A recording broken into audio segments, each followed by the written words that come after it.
नमस्कार. संपूर्ण महाराष्ट्रामध्ये आपली एखादी जागा भाड्याने देताना किंवा लिव्ह अँड लायसन्स बेसिसवर कोणाला वापरायला देताना आपण करार करणे जसे बंधनकारक आहे, गरजेचे आहे, त्याचप्रमाणे पोलीस स्टेशनला भाडेकरी यांची माहिती देणे देखील बंधनकारक आहे. तर करार करायच्या वेगवेगळ्या पद्धतीने लोक करार करतात.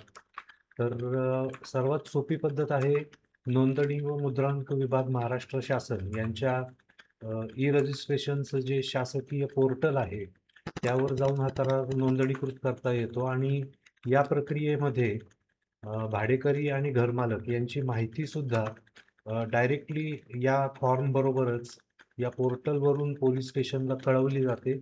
जे संबंधित लोकल पोलीस स्टेशन असेल आपल्या प्रॉपर्टी ज्या पोलीस स्टेशनच्या ज्युरिस्डिक्शनमध्ये अधिकार क्षेत्रामध्ये येत असेल त्या पोलीस स्टेशनला ही माहिती डायरेक्टली या पोर्टलवरून ऑटोमॅटिकली जाते. आता हा सर्वात सोपा प्रकार आहे. यामध्ये कराराचंही रजिस्ट्रेशन होतं आणि पोलीस स्टेशनलाही माहिती जाते. तर या संदर्भात आता काही लोक म्हणजे फिजिकली सब रजिस्ट्रार यांच्या ऑफिसमध्ये जाऊन करार नोंदणीकृत करतात किंवा काही लोक नोटराईज सुद्धा करार करतात. तर त्यावेळी मात्र ही माहिती आपल्याला पर्सनली पोलीस स्टेशनला देणं आवश्यक असते. तर आता या संदर्भात ही महाराष्ट्र राज्य पोलिसांची वेबसाईट मी इथे ओपन करून ठेवलेली आहे. तर या वेबसाईटवर या लिंकवर आपण गेलो तर या ठिकाणी आपल्याला भाडेकरूबाबत सूचना हे एक पेज दिसून येतं. या पेजवर दोन लिंक दिलेले आहेत. एक अर्ज आहे, हा विहित नमुन्यातील अर्ज आहे, म्हणजे एक स्टँडर्ड ॲप्लिकेशन फॉर्मॅट दिलेला आहे आणि एक सर्क्युलरची माहिती दिलेली आहे. आता काय आहे ते पाहू आपण. इथे डाउनलोडला क्लिक केलं तर अशा प्रकारे ही पॉपअप विंडो येईल. आपण हा डाउनलोड करू शकतो फॉर्म आणि सर्क्युलर. आपण व्ह्यूला क्लिक करूयात, व्ह्यू करूयात, पाहूयात हे फॉर्म काय आहे. तर इथे विहित अर्जाचा विहित अर्जाचा विहित अर्ज त्याचा फॉर्मॅट जो आहे विहित नमुना अर्ज आपण म्हणतो त्याला, तो आलेला आहे. या ठिकाणी फोटो चिटकवायचा आहे. इथे प्रति ठाणे प्रभारी लोकल पोलीस स्टेशनचं नाव लिहायचं आहे खाली.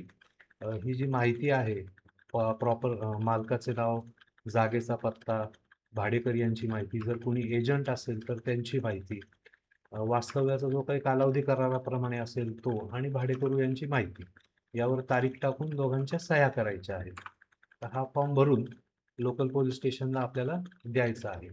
तर त्याबाबत एक सर्क्युलर देखील आहे. त्याचं सर्क्युलर काय आहे आपण पाहूयात. तर इथे क्लिक केले असता हे सर्क्युलर ओपन झालेले आहे. सर्क्युलर 15 फेब्रुवारी 2013चं विषय आहे मालकांकडून भाडेकरूची माहिती पोलीस स्टेशनला कळवण्याबाबत. तर CRPC code of criminal procedure 144 section number अंतर्गत भाडेकरू म्हणून राहणाऱ्या व्यक्तींची माहिती मालक यांनी संबंधित पोलीस ठाण्यांना देणे बंधनकारक करण्यात आलेले आहे असे नमूद आहे. तर हे सर्क्युलर आपल्याला उपलब्ध आहे आता ऑनलाईन. त्यानंतर ही महाराष्ट्र पोलिसांची साईट होती. तर या ठिकाणी आता हे कसं करायचं आपल्याला कळालेलं आहे. तर त्याच्या आता बघितलं आपण तर या ठिकाणी मी सोलापूर शहर, आता तुम्ही ज्या भागातील आहात समजा सोलापूरचे आहात तर सोलापूरची वेबसाईट उघडा पोलीस डिपार्टमेंटची, किंवा अहिल्यानगरचे आहात समजा तर अहिल्यानगर पोलिसांची वेबसाईट बघा. सगळीकडे ही माहिती दिलेली आहे वेबसाईटवर. टेनंट आता सोलापूर पोलिसांच्या साईटवर काय दिलेलं आहे, टेनंट व्हेरिफिकेशन हेडिंग आहे आणि इथं खाली लिहिलेलं आहे mandatory police verification for tenants. हे मॅन्डेटरी आहे. आता अहिल्यानगरच्या वेबसाईटवर काय दिलेलं आहे, भाडेकरूची माहिती म्हटलेलं आहे. हे अहिल्यानगर पोलिसांचे अधिकृत संकेतस्थळ आहे. तर माहिती दिलेली आहे. तर यामध्ये हे वाचू शकता तुम्ही. NOCची काही आवश्यकता नाही आहे. खालील प्रकारे देऊ शकता ऑनलाईन अर्ज करून. ऑनलाईन अर्ज करायचं आहे, खालीच दिलेलं आहे पहा सगळं प्रोसिजर. हा फॉर्म भरून सबमिट केला की होऊन जाईल.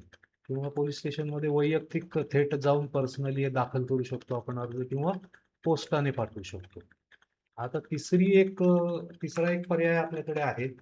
एक CCTNS म्हणून पोर्टल आहे गव्हर्नमेंटचं. त्याचं CCTNS म्हणजे crime and criminal tracking network and systems. तर या पोर्टलवर देखील मी लॉग इन केलेला आहे आता इथे. आणि लॉग इन केल्यानंतर आत गेल्यावर आपल्याला इथे tenant oblique PG information request म्हणून येईल.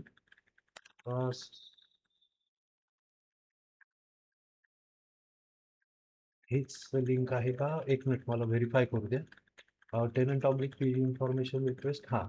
तर add tenant oblique PG information detail.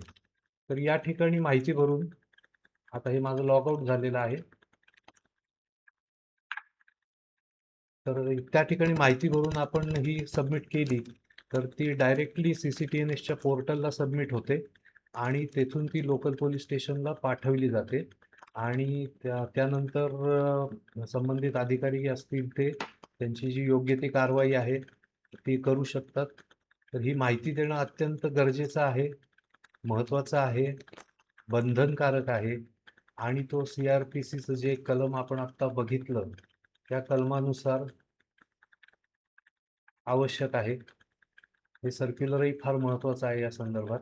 तर केवळ ॲग्रीमेंट न करून थांबण्याबरोबरच आपण ही माहिती पोलिसांना वैयक्तिकरित्या अर्ज देऊन किंवा पोस्टाने पाठवून किंवा ऑनलाईन या 2-3 पद्धतीने माहिती सबमिट करू शकतो.